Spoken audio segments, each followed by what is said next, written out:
Hello guys, welcome back. In this video, we will learn to multiply the integers according to the rules. Let's begin. While multiplying the integers, you first have to check the sign of the integers you are performing operation on.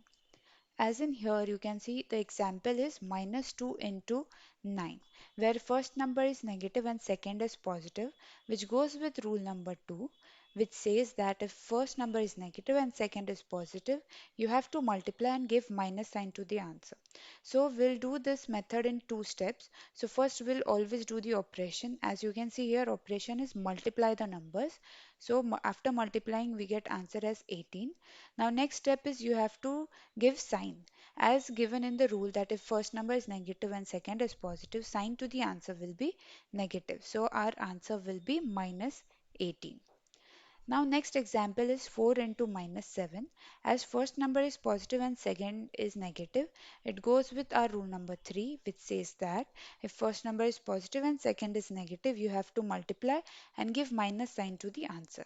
So we'll first multiply the numbers.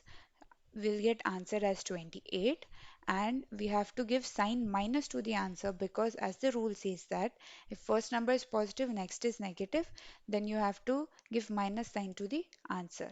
So our final answer is minus 28. Now next example is minus 11 into minus 9. As we can see that both the numbers are negative, which goes with rule number 4, which says that if both the numbers are negative, you have to multiply and give plus sign to the answer. So as we discussed earlier, first we'll multiply the numbers.